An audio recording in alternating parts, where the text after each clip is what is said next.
General Vallely, you took a very outspoken position on the election fraud and encouraged Trump.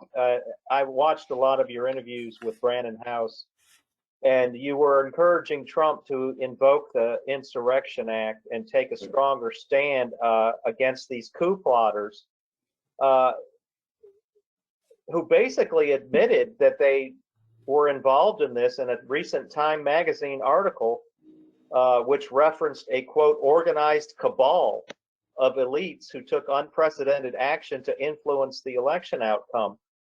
Why do you think President Trump did not take that advice and invoke the Insurrection Act?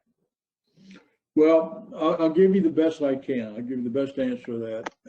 And some of it has come from information from Sidney Powell, from General Flynn, who were on the scene basically in the White House in those last few weeks. We had the executive order, I think, in 2018 dealing with foreign intervention in our elections. Yes. Okay, that Right. And then you have the Insurrections Act, and then you have martial law. So General McInerney, looking at it as a war against America and basically a fraudulent election, where there were many parties involved in that fraudulent election. Right. Those who provide the computers, hacking coming in from outside the United States, particularly from the Chinese Communist Party. So there was a lot of threats against the United States. And then we had treason and sedition by our own people in the Senate and Congress, Schumer, Pelosi. Then you had the deep state operatives. Bill, what did Barr ever do? Nothing. Durham's doing nothing. FBI did nothing against all these threats that were against, not against Trump, but they were against our own government. Yes. So you had a manipulation of intelligence information, and basically the bottom line is Trump didn't have any teams at the end. And I often said, I don't know why Trump is not meeting more with his generals and admirals in the Pentagon. I would have been over at the Pentagon every 2 weeks meeting with them to get the real threats of the command structure in the basement of the Pentagon is phenomenal. You can track everything in the world from there. I'd have been over there, generals, admirals, tell me what's going on and what should we do about it. And if you're not on my team, I want your resignation by 5 o'clock today. Exactly. That's how you team build. We used to call it, when I was in special ops in the airborne, we used to have ass kickers. Okay. We're lacking some of those, yeah. The ass kickers were the command sergeant majors and the first sergeants. The company commander, if I had a good first sergeant, he'd kick their ass. He'd make sure everybody's in line. Trump never had an ass kicker in the White House. Never had in 4 years an ass kicker. None of those chiefs of staff could kick ass, which they were supposed to be doing. The generals they had in there couldn't kick ass. Okay, so here at the end, to do martial law, the military basically have taken over, military tribunals. We'd have many arrests would have been made of the treasonous activities of members of Congress and so on. And then these military tribunals will have tried them. So General McInerney and I, based on the threats that he should use the Insurrectionist Act, as well as the Executive Order of 2018 and martial law, that to protect the American people from the onslaught coming in from outside as well as from inside against Antifa, Black Lives Matter, all of this. And today, we still say he should have done that. But he couldn't pull the trigger at the end because he didn't have a team at the Pentagon. He didn't have those generals and admirals backing him. Now, guess what? Inside the White House, Mike Pence and his chief of staff, Mark Short, and 3 lawyers were telling Trump, don't fight this thing. Don't fight this fraudulent election. We know it's fraudulent in at least 6 states and probably more. He didn't have the team in the White House. And I got a nice email from 2 of the people I mentioned earlier, and they said, we don't know what he's going to do. We don't know what he's going to do. But he didn't have the teams. Is it true that these insiders in the White House that he was listening to were actually preventing him from being in contact with Sidney Powell and others? The day before, He appointed Sidney Powell in the White House to special counsel, okay, within this last week. She leaves the White House. She come back the next day to assume the position and get an office in the White House as a special counsel.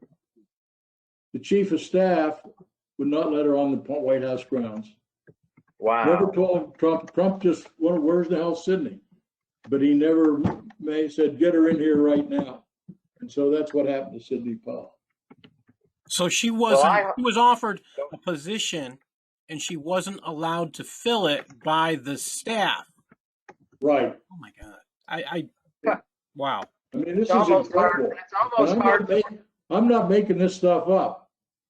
Yeah, it's almost hard to imagine that level of insubordination to a president. And Giuliani was fighting Sidney Powell all the time. That I saw too. I was curious about that. Yes. Unbelievable. Yes. So unbelievable. Yeah. So given all of these facts that you've laid out, and it just confirms what I've heard from other sources, you know, what do you see as Trump's legacy being 10 or 20 years from now, General Vallely, given that he somehow was allowed himself to be manipulated, as I see it? Correct me if I'm wrong. How do you see his legacy shaking out? Well, I think a lot of that depends what happens in the next 2 to 3 years, what he does or what he doesn't do. But certainly the things that I've outlined to you will be in his legacy, what he did do right, and so many things he did right. Cutting back regulation, the taxes, strengthening our position with our enemies such as China and North Korea, making known to NATO that they weren't doing their job, the corporations he met with. But you remember in the White House, he's meeting with all these corporate leaders. Remember, he had the automotives in, then they had the energy people in, and he had to have the governors. You never saw the generals there, who were the ones responsible for securing America. Oh, yeah, that's right. That's right. Remember, they showed General Milley as they walked across from the White House over to the church. Yes. And Milley apologized that he was part of that. Yes. I mean, give me a break. But if you're a general and you're in a war situation, and we're in a war situation, we're in a civil war in America, but we all also have warring factions against us in the world. The Chinese, for example, cartels, Iran. I would have had the generals in there more than I would have had anybody else. People needed to see Trump meeting with his generals and coming up with plans and strategy to deflect and neutralize our enemies. That would have been very strong. That would be a MacArthur. That would have been a Patton. We never saw that. We never saw that. Saw it once. That might have just scared the crap out of people like Pelosi. I mean, would have. But psychologically, here's our commander-in-chief meeting with his leaders, and he's talking about the threats against America. And we may have to take steps to counter those threats.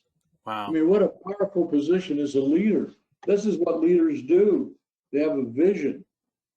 Yes. And they form their teams and their leaders and have come up with strategies and policies to counter the enemies. That's what you do.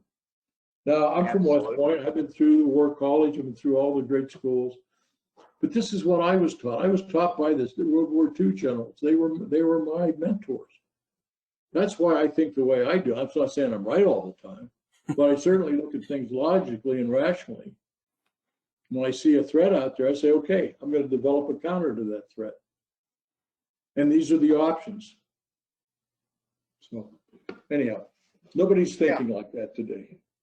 Unfortunately, no. Name me one general and admiral by name that you know.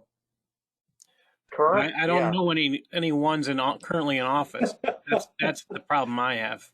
I ask that all the time. That General Milley, we saw him walking across the street. Isn't that amazing? It really is. As And very important as telling. our national security is today, we can't name a general and admiral who's there. Very, very telling. It's it says something, doesn't it? Wow. You see Putin meeting with his generals. Wow. Absolutely. Yeah. You always see the Chinese with all their military around them. Yes. It says something. Given, we don't know who's leading their country. We're not trying to scare the American people, we're trying to scare the hell out of our enemies, telling them we're prepared, we're meeting, we're thinking. And you threaten us, we're going to come back at you. And that was basically Trump's big one of his biggest strengths.